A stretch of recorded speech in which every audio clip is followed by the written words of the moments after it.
It's on, Bob. It's on. Blue, white breakdown. Bob Flounders with Dave Jones. It's Penn State-Iowa week, Dave. We're going to talk Penn State-Iowa. Dave, we're going to talk about some not so legendary and some legendary Penn State-Iowa games that you and I have both seen. I think you know. Oh, you didn't tell me this. Okay.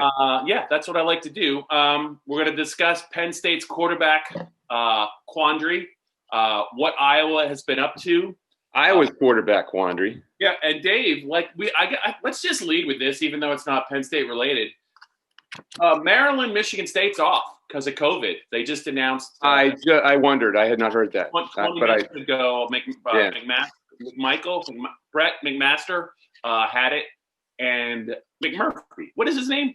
McMurphy. I'm serious. I thought it was McMaster. Stadium. Yeah. I was thinking of Frank LeMaster, who played linebacker for the Eagles. But that's another story. Yeah. I'm sorry about that. But yeah, a game canceled. Maryland hasn't played, I think, since the Penn State game. And it's crazier by the day. Maybe they'd like to leave the season right there. Yeah. That's Loxley's plan, and on a high note. Great selling point for recruits. Yeah. I heard bad things I heard some things last night, and I was anticipating that, but I had not heard it. So that's tough break actually for them because they were playing so well. You know, not a tough break that they didn't have to go into Columbus, or no, that was in College Park, wasn't it? But I think so, this could have helped them. So that sucks for them. I'll give you, on a scale of 1 to 10, I'll give you a 5 for that Robert De Niro impersonation. I know you can do better. You knew it was De Niro, though, so that's all that matters. I did. It was a bad Bobby De Niro. I know you can do a lot better. You have about 20 minutes to give me a better one. Dave, Penn State's 0-4. I believe in the history of the program, they have never been 0-5. That's correct, 134 years, yes. They've matched the 2001 start, which I know you covered. I did not get to cover that. But just your thoughts generally on what you've seen through 4 games from Penn State. I know a lot of it's been remote. They have 4 games that are left on the schedule. It's so weird. They could lose them all. They could win them all. But I just don't know really what to make of this second half of the season if you're following Penn State or you're a Penn State fan. Well, certainly there is no home field advantage. We can cross that out. In fact, I think I picked all of the home teams last week.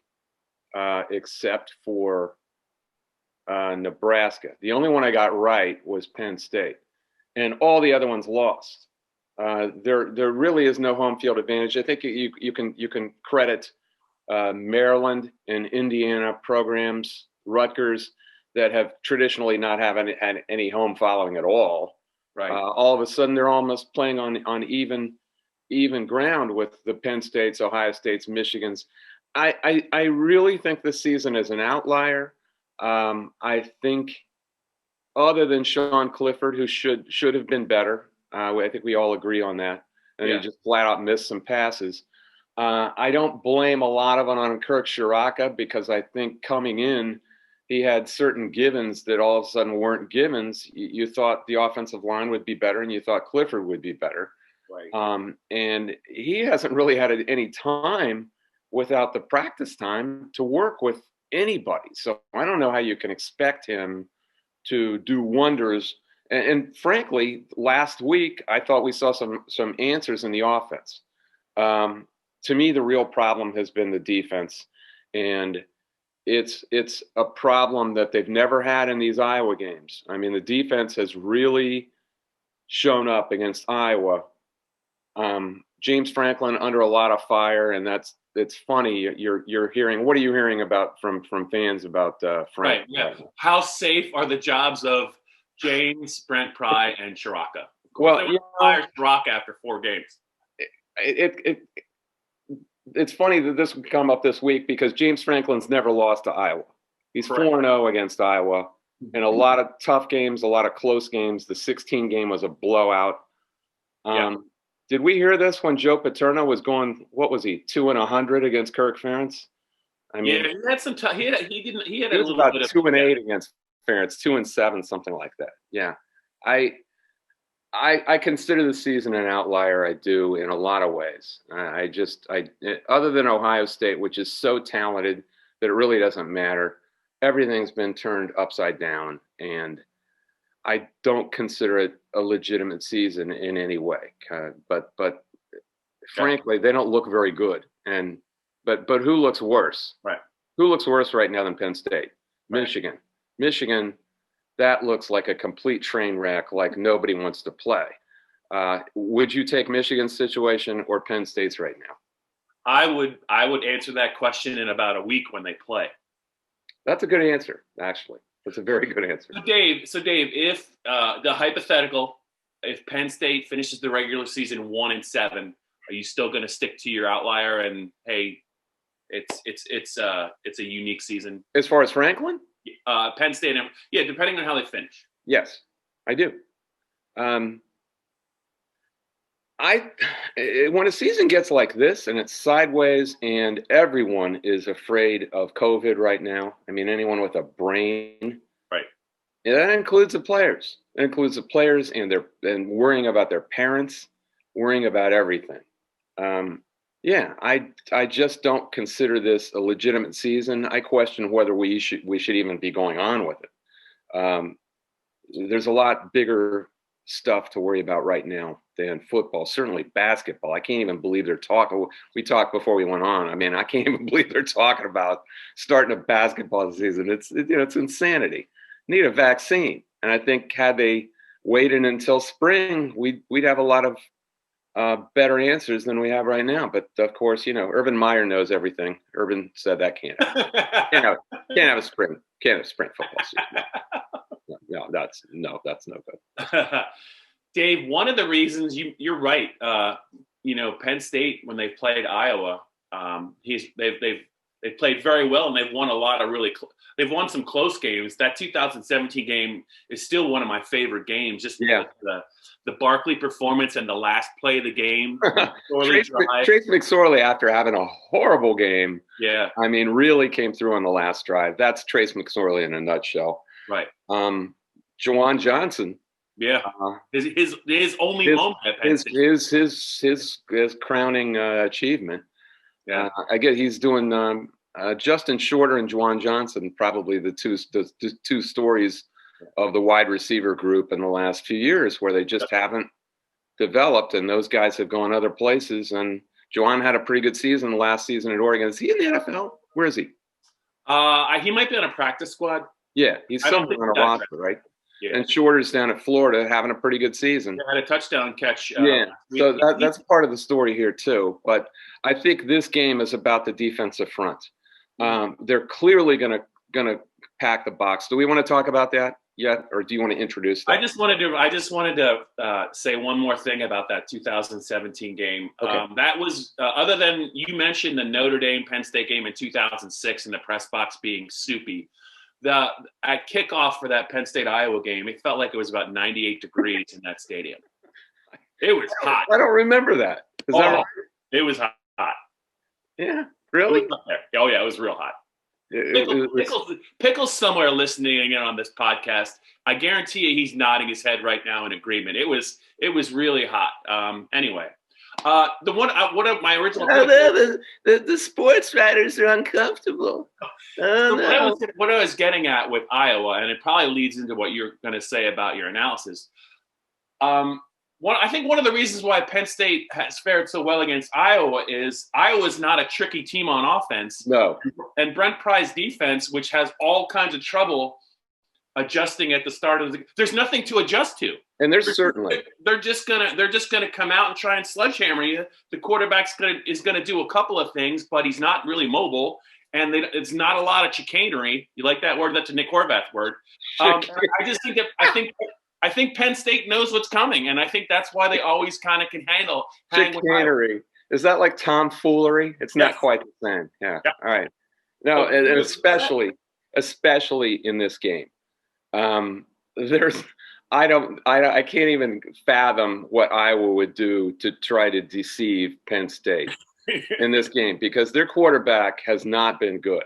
I don't know if you watched the Minnesota game. Yeah, he's big and he's struggling. He, like everybody else, didn't have any practice to speak of. And now he's expected to go in immediately against Big Ten opponents, which, Nate Stanley or Drew Tate or Rick Stanley, none of those guys had. What, you didn't want to hear those names, what? I miss Nate Stanley so much. You could go. There's a lot of. Don't they all look the same? It's like Wisconsin quarterbacks. They all look the same, man. Big and they're all 6'8" and white, and they're like the tin quarterback in your electric football game. They just stand there and kind of do this. Is the Iowa quarterback the walking definition of the phrase "big galoot"? You could go all the way back to the '80s. Give me the guy, But he was actually a very good quarterback. Okay. But yeah, the kid's name is Spencer Petras. And he's not, he locks onto receivers. He's not going through his reads very well. And in Iowa's offense, it's a pro style offense. You always know you're going to get a pro style quarterback, pro style offense, pocket quarterback with Kirk Ferentz. He's going to build the offense around his offensive line, which is very good. Mm-hmm. It's a really good, historically good offensive line, kind of like the 2008 group. And you remember that game. I do. Where they ground and pound the 24-23 game. The Anthony Scarrato game, Dave. The Anthony Scarrato game. Yes, I remember. We won't say anything else about that. Corey Geiger. Interference. Differing opinions in that one. That was that game, right? Is that what it was? Yeah, okay. This is a really good offensive line. They've got a big tackle named Alaric Jackson. They're good across the board. And what Penn State's defensive front has always done against Iowa at least in the James Franklin era is they have stood and delivered against this team. Mm-hmm. I'm going back and looking at the scores: 17-12, 30-24 here 2 years ago. Right. 21-19. 41-14. 41-14. I mean, Iowa just hasn't gotten much done on offense. Right. And if they stack the box, put 8 or even 9 in the box, they're gonna try to dare Spencer Petras to beat them. And so far, for what we've seen, even though he's got good receivers, you got Emir Smith-Marset, got a bunch of good receivers. They're going to hand the ball to Tyler Goodson and then Mickey Sargent, and they're going to try to run the ball. And if they can run the ball early, it's not going to look very good at all for Penn State. If they can't, it's going to look very good. So we'll see what happens there. Yeah, I agree. I agree with your matchup analysis. And I do think a Penn State defense that has given up 3 touchdowns on opening possessions the last 3 games, I think is in a good position to see that streak come to an end. I would be surprised if Iowa marched down the field on them for a 4th consecutive week. If we see that big trouble, we see that bigger trouble than in the other games where we've seen it. Agree. Let's talk. I don't think this surprised you at all, Dave. I know it really didn't surprise me because it's what coaches do. James Franklin wasn't going to officially name a starter on Tuesday because why would he? There's really no advantage in doing that. He's MUM on his starting quarterback for Saturday, but I think you and I are pretty much in agreement on who it almost has to be against Iowa, at least at the start. Yeah, I don't think there's any question what he's going to do. Do you? No. You don't think he'd put Sean Clifford out there, do you? I mean, I know based on what? I mean, the tape from the Nebraska game is going to just bear out the decision. He just didn't. They were in a 24-3 hole, 17 minutes into the game, and had they not been in that 24-3 hole, I think they were easily the better team in the second half. Yeah, but you just can't you can't have a quarterback in the game that's going to put your team in a position to lose, not win. What I see here is an opportunity for Penn State to create balance on offense. Yeah. If they play the way they played in the third quarter when Levis started to settle in, they can create a balanced offense because the way Will Levis played was already – see, Levis came into the situation this season with some experience, with some practices from the prior year. He even got some action against Ohio State and then a start against Rutgers last year. He's in a completely different situation than Spencer Petras, who has not proven anything yet. And what Iowa did the last 2 weeks was basically chop up some ill-equipped defenses. Michigan State is not a good defense, and Minnesota is maybe the worst defense in the league. So it was easy for him. The first 2 weeks, Kirk Ferentz allowed him to throw 89 passes against Northwestern and Purdue, and they lost both games. And he missed a lot of receivers and threw 3 interceptions against Northwestern, and that's going to hamstring Iowa the rest of the season. If they win either one of those games, they've got a real shot to still win the West. If they could beat Wisconsin, that would be all they need. Now it's like a pipe dream. They're pretty much out of it. Petras is in a much different situation than Will Levis, and that is Penn State's potential advantage. If Will Levis comes out and leads a balanced offense, Iowa's a good defense, but it's not a great defense. They don't have like superior athletes all over the place. That's a reasonable possibility, and I think that's, if gun to my head, which a lot of people would like to do, that's what I think is going to happen. I'm picking Penn State in this game, but we're not getting to that yet. Too early for that, Dave. It's too early. Don't you point at me, Bob. I'll point at you when you deserve to be pointed at, and that was clearly an infraction. Penn State is starting to sprinkle in some of their talented young players at different positions. Against Nebraska, you saw Caden Wallace move to right tackle. You also, even though they were behind, you also saw Penn State put a little trust in their young running backs, Keziah Holmes and Kevion Lee. They both produced. I think you're starting, and they're trying to play some young wideouts. They are trying to develop some depth, Dave, and try and get something, positive out of this season. Of all the things that they've done, though, I really like the decision to put Wallace at right tackle and Will Price at right guard. And I think that this offensive line, even though it's been maligned, I think they have a chance to finish up, given the opposition, on a pretty high note. And I'm anxious to see. You mentioned Iowa's got a pretty good defensive line, too. I'm anxious to see what this offensive line can do against Iowa's defensive line. I think everything about this team has to be won at scrimmage, and they haven't. In the first half of these games, they have not won at scrimmage on either side, basically. This is the ultimate game where you have to win at scrimmage on both sides of the ball. I liked the Caden Wallace thing because I saw them really moving the ball incrementally, which is the way you're going to have to move it against Iowa. Yeah. You're not going to blow them out of there, but if you patient cracks a few fissures, you're going to get a kid like Devin. Devin Ford ran really hard. The last game, I was just so impressed with gains. He turned from 2 into 4 yards, from 3 into 6. But at crucial moments during that comeback, where it looked like they could actually, the offensive line got going. Well, this is a bigger challenge. It's not a great defense, but it's a good defense. Bigger challenge than Nebraska. We'll see if they can come through here. And as I said before, the defensive front, there's going to be no surprises here. That really is the game to me. The defensive front of Penn State's, they have to stop Iowa's running game. If they do, and they always have. I mean, in all these games that we talked about recently, in the Franklin versus Ferentz era, they've played really well, and they've given Penn State's offense a chance to win the game.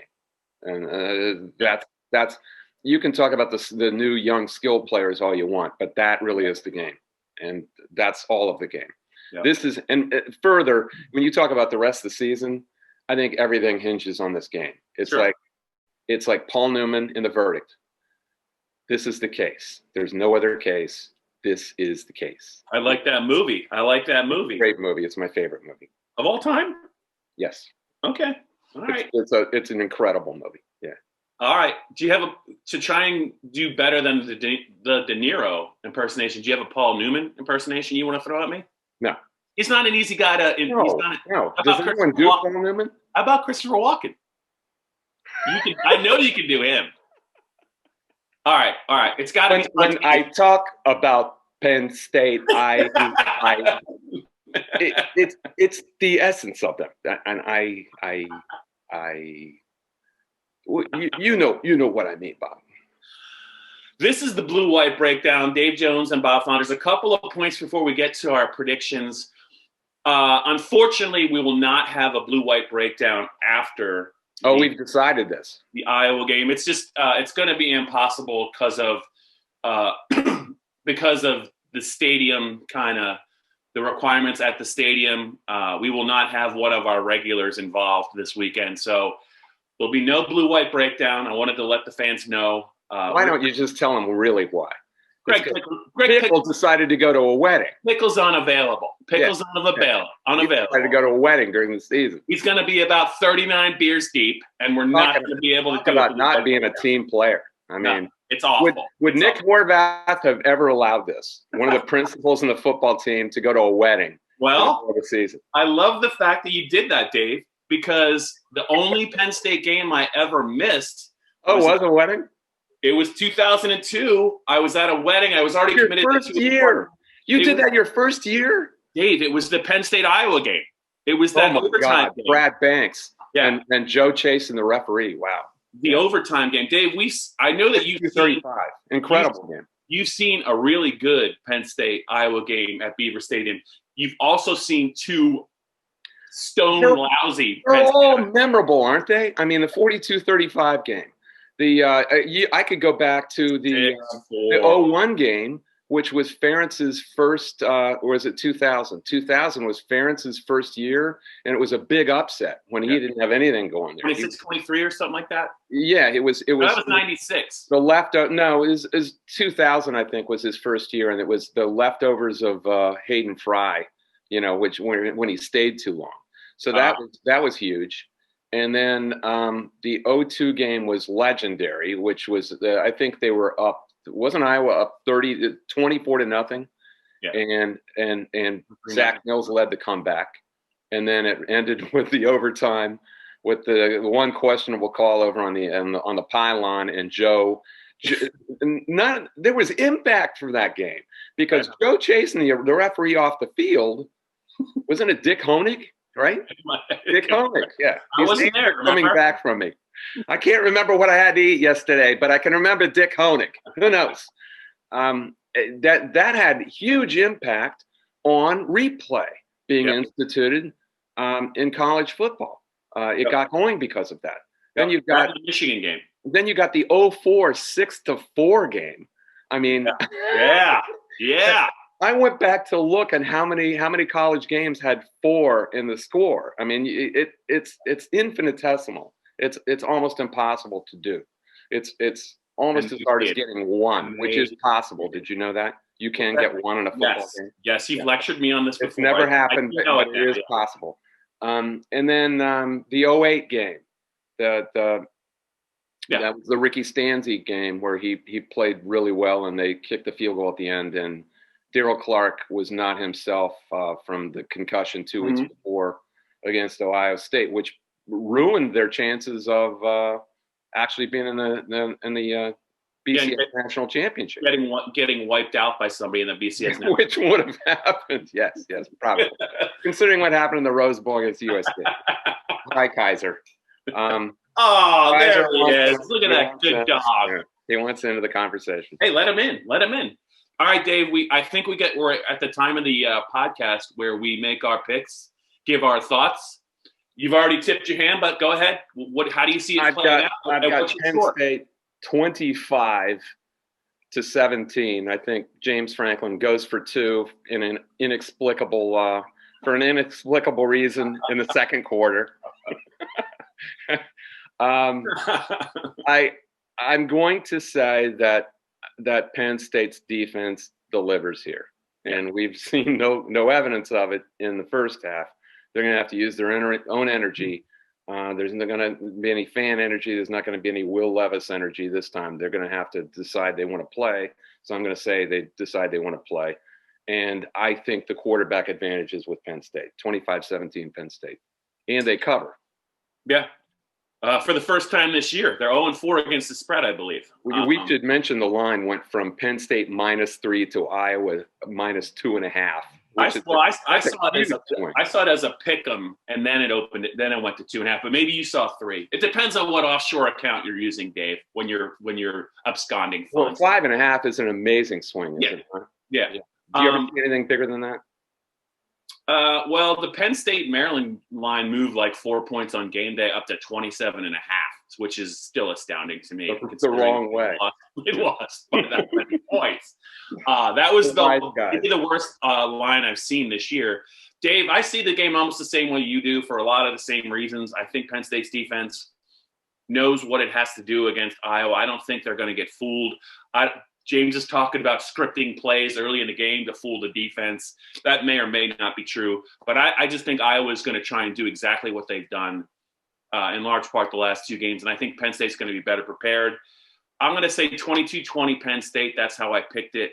I think Will Levis will make some plays with his legs to extend some drives, and they're not going to need a lot. But I do think that we both have 42 as the total. Yeah. We both have 42 as the total. I think they will win this game. And Dave, I also agree that if they would lose this game to get off to the worst start in program history, then as bad as Michigan is and as bad as Michigan State is, you could just see a team just kind of collapse. And I don't see 1-7 is in the cards. Okay. I was encouraged by the fact that they fought in the second half against Nebraska. Yeah, I think they're in better shape than Michigan. Okay, we got 1 minute. Go. We got 1 minute, right? Go. Okay. I'm counting in my head. Let's go through. So you have the under, as I do, in the Penn State game, correct? Yes, 22-20. You must. It's 47 is the total. All right, let's go through the games. Go. Purdue at Minnesota.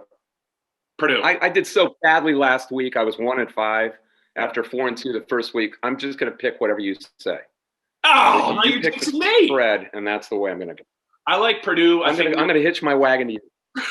Purdue's going to score a lot of points, and Minnesota's defense is terrible. Make the line. What is it? Make the line. It doesn't really matter where it's at. Purdue's 8 points better. Purdue by 8. Oh, okay. Well, the line is only 2.5. Yeah. Well, they're wrong. Michigan State at Maryland is canceled. Yeah. Indiana at Ohio State. Very interesting in a lot of ways as far as the line's concerned. Yeah. What do you make the line? I say the line's going to be 10. I think Ohio State's going to win by 11. You're not even close. The line is 20.5. Well, I would take the points. Okay. Michigan at Rutgers. This is a really – now, you haven't seen any of these lines, right? No. Yeah, this is a really interesting line. I'm going to say they're going to make Michigan a 5-point favorite. 10.5. Can you Dave, believe that? Just real quick, do you remember that game where Harbaugh scored like 80 points on Rutgers and ran it up to try and get the recruiting base in New Jersey? Schiano will be all over that. Yeah. You know what I'm hoping of. I hope Rutgers wins by 17, and that's it. That would be really fun. Illinois at Nebraska. Another weird line, actually. Yeah, there's going to be a lot of points in that game. Whatever the total is, I'm going over. The number's 58.5. Oh, that's going way over. Okay. Nebraska will probably win by 10. All right, but the number's 15.5. Yeah, I'd say 10, but I like the total. And finally, Wisconsin at Northwestern, which is the other showdown, actually, aside from Ohio State and Indiana. Wisconsin should be favored by exactly 5 points, and they will win by 7. 7.5 is the number. And that's the lowest total of all of them, 43.5, which sounds legit to me. Yeah. All right, we're done. I think I remember all that. I think that's it. I hope Greg Pickle has fun at his wedding. And Kaiser, enjoy the rest of your week. He's sleeping again. We bored him to death. All right. Take care, you guys. We'll talk next week. Adios, everyone.